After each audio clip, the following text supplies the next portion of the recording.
कल सल्फ़र शुरू की हुई थी, उस पर मैंने मुतनब्बे किया था कि सल्फ़र के फ़वाइद भी हैं, और अगर एलोपैथिक डोजेज़ में ज़्यादा खाई जाए या तिब्बी तौर पर ज़्यादा खाई जाए तो काफ़ी लंबे गहरे, बाद दफ़ा उससे भी अगली एक नस्ल से आगे चलने वाले नुकसान भी होते हैं। तो मेरा ख्याल था, पहले एक वक्त था जब अक्सर एंटीबायोटिक्स जो मेरे इल्म में थी वो सल्फा बेस्ड थी, सल्फर कंपाउंड के में उनका बेस था उनका। मैंने डॉक्टर साहब से कल पूछा था कि अब भी ऐसा ही है, तो उस वक्त तो उन्होंने पूरी वजाहत नहीं की। अब लिखा है कि मौजूदा जो जनरेशन है दवाओं की, उनमें कुछ तो सल्फा बेस्ड भी हैं और कुछ ऐसी हैं जो सल्फा बेस्ड नहीं हैं। और एक और बात जो डॉक्टर साहब ने लिखी है वो ये कि बाज़ अद्विया ऐसी हैं एंटीबायोटिक जिनमें एक जुज़ सल्फा बेस्ड है, यानी उसमें सल्फ़र की बुनियाद है, और एक जुज़ सल्फ़र की बुनियाद के बग़ैर है। और डॉक्टरों की तहकीक के मुताबिक जो मुज़र्रत पहुंची है लोगों को, जो नुकसानदेह असरात ज़ाहिर हुए हैं, वो दूसरे जूस से हुए जिसमें सल्फ़र थी, और उस जूस से नहीं हुए जिसमें सल्फ़र नहीं थी। अब ये जो डिक्लेरेशन है ये अभी बहुत जल्दी का बयान है मेरे नज़दीक, क्योंकि जैसा कि वो होम्योपैथिक का ये नज़रिया दुरुस्त साबित हुआ है कि सल्फ़र को अगर ज़्यादा गहरी या गहरी डोजेज़ या ज़्यादा मकदार में दी जाए, दिया जाए, तो उससे जिस्म को लंबे नुकसान पहुंच सकते हैं। ये तो दुरुस्त साबित हुआ है। दूसरा जो पहलू है वो एक और पहलू है, वो ये है कि अगर इंसानी दिफा को अपने तौर पर ख़ुद एतमादी के साथ हमलावर बीमारियों का मुकाबला करने के लिए तरबियत ना दी जाए और ज़्यादा से ज़्यादा इन्हिसार जिस्मानी तभी दिफा पर ना किया जाए, तो फिर भी बहुत गहरे और दूररस नुकसान ज़ाहिर होते हैं। और वो ऐसे नुकसान हैं जिनका सल्फ़र की मौजूदगी या न मौजूदगी से कोई ताल्लुक़ नहीं।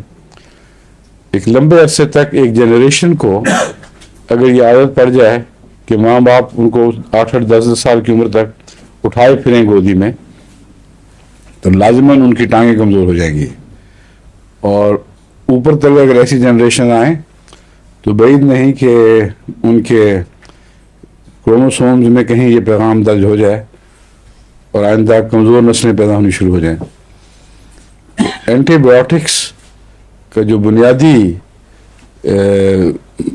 रोल है, जो किरदार है, वो ये है कि जरासीम और हमला और बीमारियों को उसे बराह रास्त निपटा जाए, और वाइटामिन उसके मुकाबले पर इंसानी दिफा को तक़वियत देती हैं। इसलिए बाज़ दफ़ा जब ये बराह रास्त बीमारियों से निपटते हैं तो इनको ये ख़तरा महसूस होता है कि वाइटामिन्स के बग़ैर अगर ये हुआ तो नुकसान ज़्यादा हो सकता है, तो फिर वो मददगार के तौर पर वाइटामिन्स भी देते हैं ताकि जिस्मानी दिफा अपने तौर पर भी मुतहरिक हो। ये जिन लोगों को इल्म नहीं है किस तरह ये चीज़ें काम करती हैं, उनको समझाने की खातिर मैं दोबारा से बता रहा हूँ, सल्फ़र ज़रूरी नहीं है कि महज इसकी वजह से जिस्म को नुकसान पहुँचे। सल्फ़र चूँकि गैर मामूली तौर पर ताकतवर दवा है और इंसानी जिस्म पर हमलावर जरासीम के मुकाबले की बुनियादी सलाहियत रखती है, इसलिए सल्फ़र को मिसाल के तौर पर पेश किया गया था। वरना मरकरी भी यही काम करता है, सिलिशिया भी यही काम करता है, लेकिन सिलिशिया बेस्ड एंटीबायोटिक्स नहीं हैं जबकि सल्फ़र बेस्ड एंटीबायोटिक्स हैं।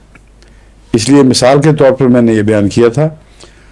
बुनियादी बात जो मरकज़ी है इस बहस में वो यही है कि जिस्म को उसके कुदरती दिफा के इस्तेमाल में मदद देनी चाहिए और उभारना चाहिए, اور جو قدرتی دفاع جسم میں موجود ہے، اس کا نظام جو موجود ہے، اس میں بنیادی طور پر یہ صلاحیت ہے کہ ہر قسم کی بیماری کا کما کرتے ہیں. اس لیے ڈاکٹرز، جب بھی میں نے ایسے مضامین پڑھے ہیں بڑے لا علاج بیماریوں سے متعلق، بسا اوقات یہ کہتے ہیں کہ ہاں کبھی کبھی بغیر کسی معلوم وجہ کے اچانک یہ بیماری ہٹ جاتی ہے. اور کینسر کے متعلق بھی، ہر قسم کے کینسر کے متعلق کہتے ہیں بالعموم یہ مشاہدہ میں نہیں آتا کہ یہ کینسر علاج کے قابل ہے، لیکن بعض دفعہ ہمیں علم نہیں کیوں اچانک یہ ٹھیک ہو جاتا ہے. تو جو کیوں کا معاملہ ہے اس کا تعلق اس دفاع کے نظام سے ہے جو خدا تعالیٰ نے انسان کو مہیا فرمایا ہوا ہے. سمجھ گئے ہیں؟